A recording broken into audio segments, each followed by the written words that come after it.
پرسی کۆچبەران لەسەر سنووری وڵاتی بەلاڕوس و پۆڵەندا بۆتە پرسێکی نێودەوڵەتی گرنگ. وڵاتانی یەکێتی ئەوروپا هەوڵی جددی دەدەن بۆ ڕێگریکردن لە چوونی ئەو کۆچبەرانە بۆ وڵاتانی ئەندامی یەکێتیەکەیان، هەروەها گەڕانەوەی ئەو کۆچبەرانی کە ئێستا لەسەر ئەو سنوورە گیریان خواردووە بۆ ئەو وڵاتانی کە لێوەی هاتوون. بەڕێز مارگەریتەس شیناس جێگیری سەرۆکی کۆمسیۆنی یەکێتی ئەوروپایە لە بەغدایە بۆ دیدار و کۆبوونەوە لەگەڵ بەرپرسانی عێراقی بۆ چارەسەرکردنی ئەو پرسە و گەڕانەوەی ئەو کۆچبەرە عێراقیانەی کە لەسەر سنووری وڵاتی بەلاڕوس و پۆڵەندا گیریان خواردووە. لەم هەفەڤینەدا باسی ئەو پرسە دەکەین و هەروە هەوڵەکانی یەکێتی ئەوروپا بۆ چارەسەرکردنی ئەو دۆخە و کۆبوونەوەکانیان لەگەڵ بەرپرسانی عێراقی. بەڕێز شیناس، زۆر سوپاس بۆم دەرفەتەوە بەخێر هاتی. وڵاتانی ئەوروپا ئێستا سەرقاڵی هەوڵێکی دیپلۆماسی گەورەن بۆ ڕێگریکردن لە چوونی کۆچبەران لە عێراق و هەرێمی کوردستان و سووریا و وڵاتانی دیکەشەوە بۆ بیلاڕوس و دواتریش وڵاتانی دیکەی یەکێتی ئەوروپا.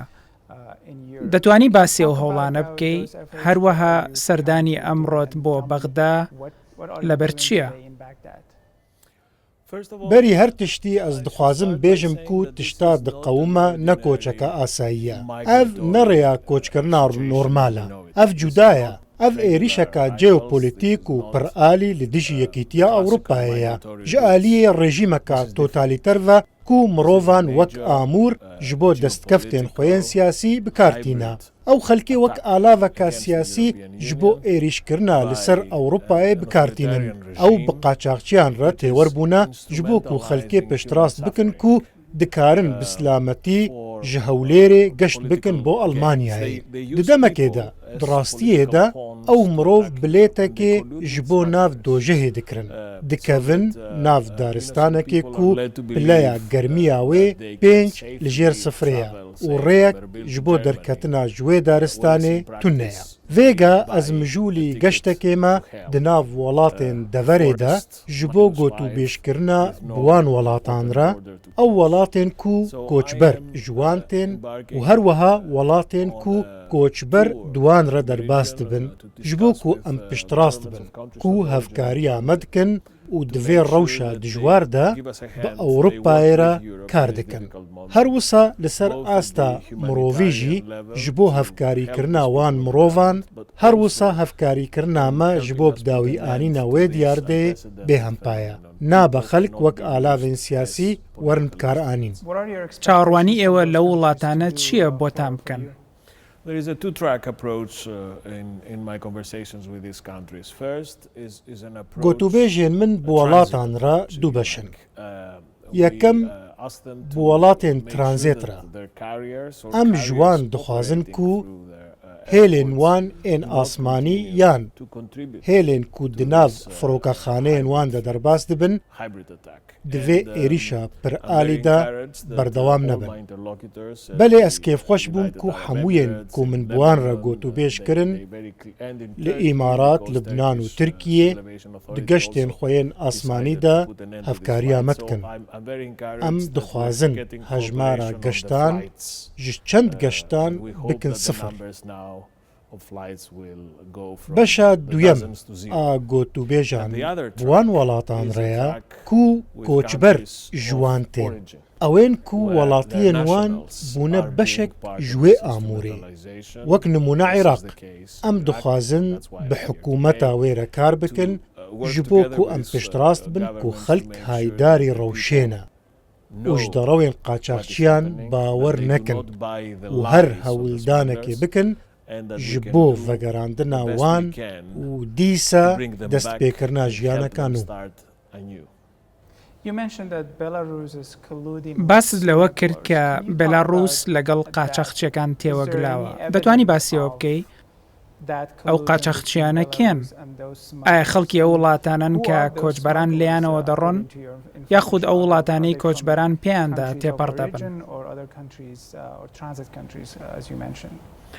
We have ample evidence بەلگەین ما یەن گەلک و ساڵۆخ گێرێن ما یەن باوەڕ پێ هەنەکو تێوەربوون دناو تۆرێن قاچاقچیتیە ناودەولەتی و ڕژیمە لۆکاشێنکۆ لە بێلاڕووسیایە هەیە باوەریە خەلکێتینن و ڤیزەیە خوێندنێ و ڤیزەیە گەشتیاری و مۆلەتە کارکردنێ بدەست بخن هەر وسا دikarin bi slametî sînor derbas bikin û bigihîjin Ewropayê lêbelê ev naqewme çimkî dema digihin Mînskê hêzên taybet ên rejîma Belarûsê wan bi basan dibin nav wê daristanê û wan li wir dihêlin û nahêlin vegerin hundir yan vegerin paş vê mijara têwerbûna wan qaçaxçiyan bi dîktatorê dawî yê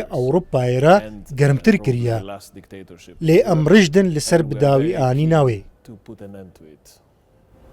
What is the goal of the Belarusian government ئەمەنجی حکوومەتی بێلاڕووس لەو تێوەگلانە لەگەڵ قاچاقچیەکان و هێنانی ئەو هەموو کۆچبەرە بۆ سەر سنوورەکانی ئەوروپا چییە؟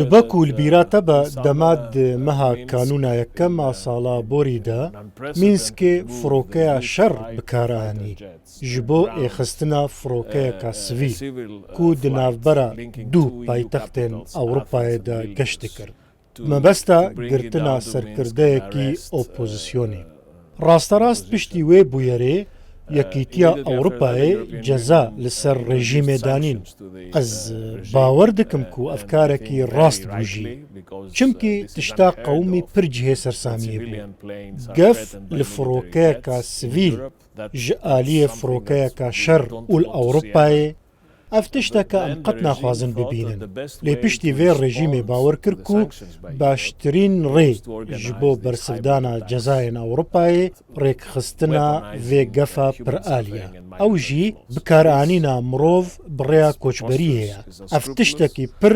nehişmendiye û serkeftî nabe پێت وایە ڕۆڵی رووسیا لەو پرسەدا چییە؟ ئایا پێت وایە کە ئەوەی ڕوودەدات هەوڵێکی رووسایە دژی وڵاتانی ئەوروپا؟ Ez net pêgehekê de me vê bibêjim û belgeyên min jî tune ne. Tenê gelek belgeyên min li ser rejîma Bêlarûsyayê hene.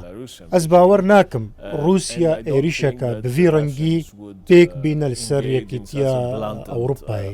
Lê belê ez nizanim çi qasî haydarî karên Mînskê ne yan jî çi qasî nehaydarin. Ev ne karê min e. Tişta ku ez dikim gotûbêjin bi hevbeş û dostên me re li wê deverê da em hevpeymaniyekê çê bikin ku hevkariya me bikam dawî li vê diyardeyê bînin. لە گوتارێکیدا جۆزەف بۆرێل لە بڕۆکسل دەڵێت زۆربەی کۆچبەران لە کوردستانی عێراقەوە هاتوون. تێڕوانینی یەکێتی ئەوروپا بۆ ئەوە چییە؟ پێت وایەوە لەبەر چییە؟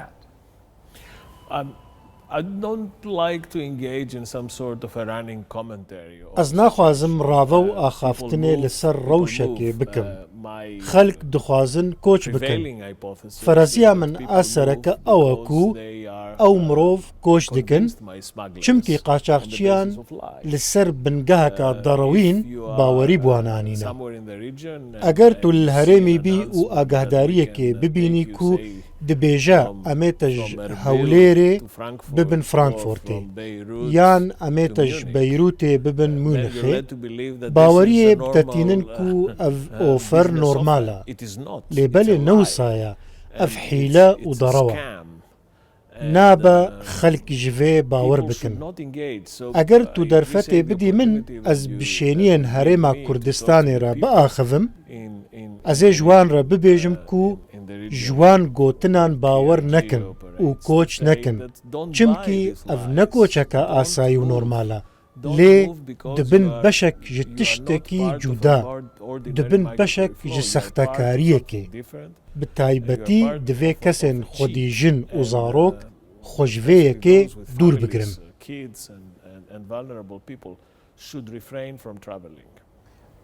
ئێوە هاواهەنگی لەگەڵ حکوومەتی هەرێمی کوردستان دەکەن؟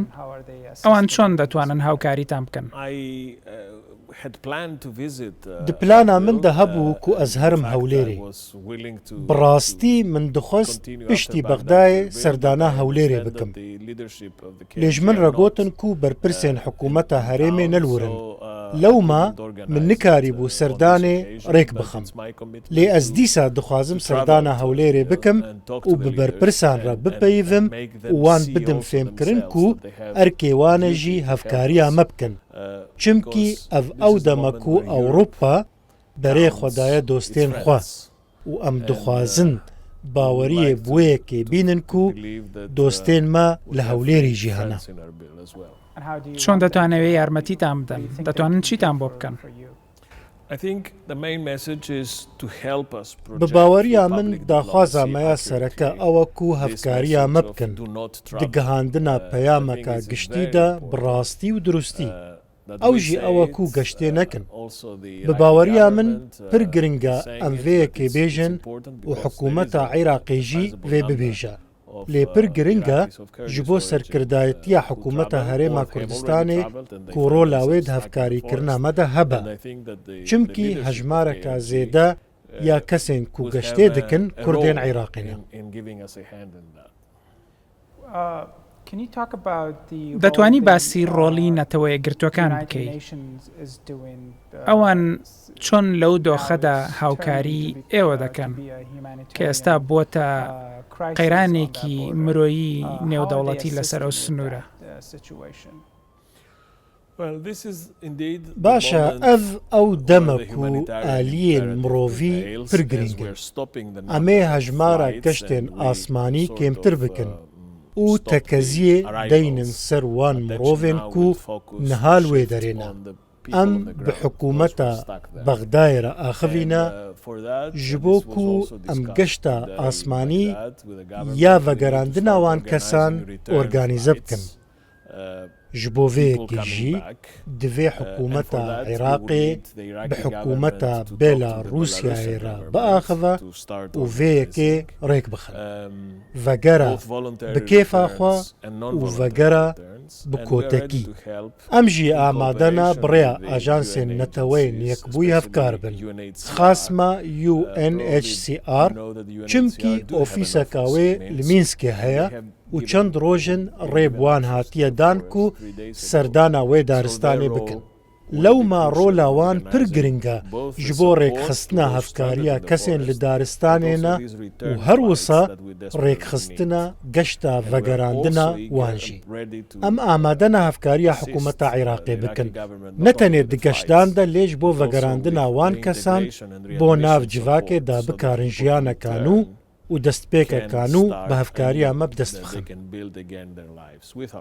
ئایا ئێوە لەو هەوڵانەدا هیچ هاوکاریەکی دارایی پێشکەش بە حکوومەتی عێراق و حکوومەتی هەرێمی کوردستان دەکەن؟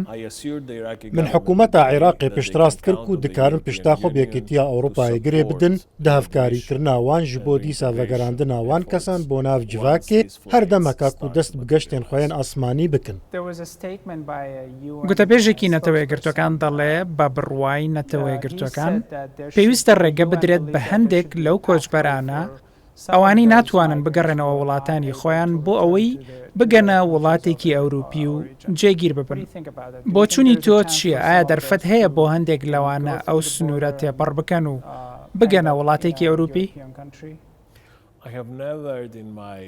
ez ticarî jiyana xweya siyasî de axaftinê li ser axaftina kesekî din nakim ev prinsîpeka min e û her ez li ser dimeşim lewma ez tiştekê li ser wê daxuyaniyê nabêjim lê ez dikarim bibêjim ku Ewropa dê wek qublegeha penaxwazan bimîne ji bo kesên ku ji şer dîktatorî û çewsandinê direvin lêbelê tişta ku niha diqewime ne ev e lê gef e tişta diqewime ne malbateke daxwaza penaberiyê bike lê bi hezaran hezar kesin ku bi awayekî rêkxistî ji aliyê polîsan û hêzên taybet tên dihevdan ez dixwazim vê peyamê ji wan kesan re dubare bikim کو دخوازن ji qaçaxçiyan bawer bikin. Ez ji wan re dibêjim nebê nebe ku hûn bawer bikin ew bilêta çûna Ewropayê ji we re nakirin lê belê bilêta çûna nav daristaneka sar ji we re dikirin. ئاشکرایە کە پرسە مرۆییەکە کێشەیە بۆ ئێوە و بۆ وڵاتانی دیکەش. بۆچی تاوەکو ئێستا نەتانتوانیوە دۆخێکی مرۆیی باشتر بۆ ئەو کۆچبەرانەی لەسەر سنوورگیریان خواردووە دابین بکەن؟ ئایا نیگەرانین لە دروستبوونی قەیرانێکی مرۆیی؟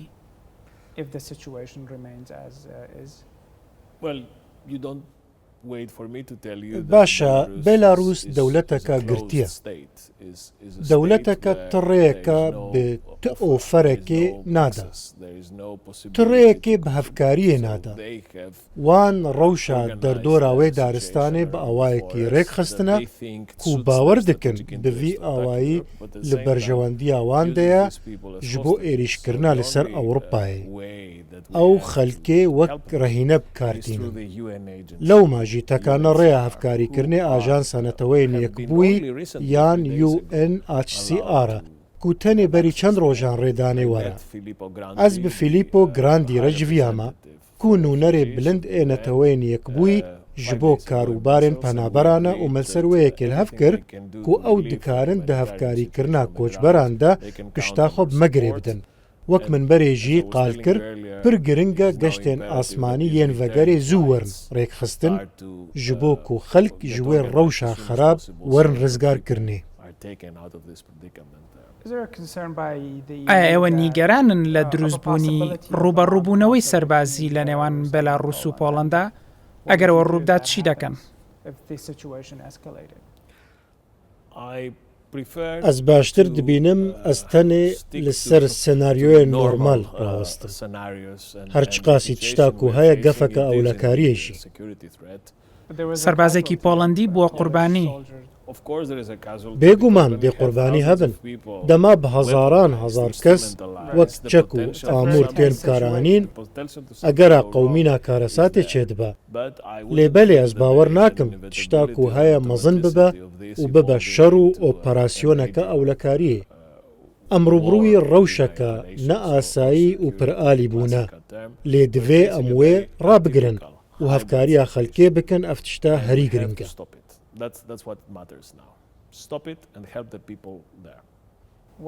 ئایا پلانی درێژخایەنتان چییە بۆ پرسی کۆچبەری لە ئەوروپا؟ ji meha êlûna sala borî ve me pakêjeka tam û hemûgir li ser koçberî û penaxwaziyê li Ewropayê pêşkêş kiriye. Dibe ku li cem te tiştekî pir ecêb be lêbelê Yekîtiya Ewropayê ku bazara herî mezin e li cîhanê xwediya duyem mezintirîn dirave li cîhanê ji sedî dehê şêniyên cîhanê lê dijîn xwediya ji sedî bîstê GDP-ya cîhanê ye lêbelê di eynê vê Ewropayê de siyaseta koçberiyê tune ye. Ev pir cihê pûnijînê ye û divê were guhertin. Li ser bingeha wê pakêja ku me pêşkêş kiriye, ev derfeta dawî ye ji bo gihîştina siyaseteka koçberiyê ya rast ku em bikarin di nav sîstemekê de kar bikin. Ne wek vêga ku em wek agirvemrên dixebitin. Pakêjê bingehên berpirsyarî, serwerî, rêvebirina sînor û peywendiya welatan li xwe girtiye. Ez pir hêvîdarim ku em li jêr serokatiya niha ya Fransayê bikarin pêşveçûnên baş bibînin.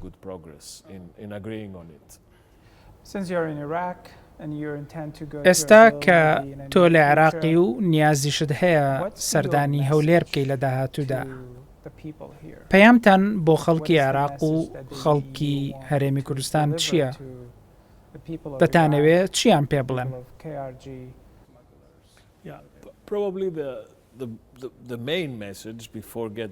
پەیاما مەیا سەرەکە ji şêniyên Iraq û herêma Kurdistanê re ew ku ئەو یەکیتیە ئەوروپایە وەک دۆستا خۆ ببینن. ئەم دۆستێن وی وڵاتینە مەبەرێژی ئەڤ یەک پشتڕاست کریە. ئەمێ بەردەوام بن دە هەفکاریکردنا عێراقێدا ji بۆ دیسە بگە ئارامی و دەموکراسیە. عێراق وڵاتەکە کو لە دژی تەرۆرێ شەر کریە، وڵاتەکە دناو زەحمەتی و gelek rewşên xerab de derbas bûye. Welateke di demaborî de Sûd ji hevkariya Ewropayê wergirtiye û em dixwazin serkeftî be. Her kes li Ewropayê dixwaze Iraq serkeftî be. Peyama min ev e. Em dostên we ne û em bi were ne. Peyama din jî ew e ku dostên rasteqîn bi hev re eşkere dibin. Lewra ez ji wan re dibêjim nabe hûn rê bidin we bikar bînin û nabe hûn derewên qaçaxçiyan bawer bikin û hûn bawer bikin ku ev tevgereka koçberiyê ya normal e. Çimkî bi rastî newsa ye. Tişta ku di qewime gef û êrişeka pir aliye û nabe hûn jî bibin beşek ji wê gefê. ئێوە ڕازین لە ئاستی هاوکاریکردنی هەردوو حکوومەت لە بەغدا و هەولێر؟ ئەرێ ئەز ڕازیمە چمکی عێراقê di meha Temûzê de geştên xweyên asmanî ragirtin. Her wisa karên herdû konsolxaneyên Belarûsî jî ragirtin. Ew li ser encamdana geştên vegerandina koçberan kar dikin û min soz wergirtiye ku dê berdewam bin. Min daxwaz kiriye ku rê nedin karê qaçaxçîtiyê li vir were pêk anîn. Eger hebû divê pir bi tundî seredariyê pêre bikin û binêrîna min çend rewşên serkeftî di vî warî de jî hene. Belê ez ê van heman peyaman jî bidim hikûmeta Herêma Kurdistanê jî wexta ku derfeta min çê bibe û ez herim wê derê jî.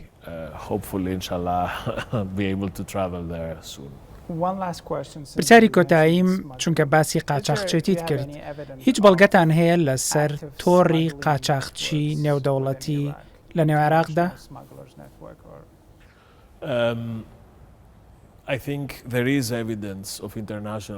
Ez bawer dikim belge li ser karê qaçaxçîtiya navdewletî hene ku pir mezin e jî û bi başî li gelek deverên vê navçeyê hatiye birêxistin. Berpirsên ku min li Iraqê gotûbêj bi wan re kirin, ez piştrast kirim ku bi tundî rûbirûyî wan dibin û ragihandin ku hinek operasyonên wan ên serkeftî jî di vî warî de hebûn.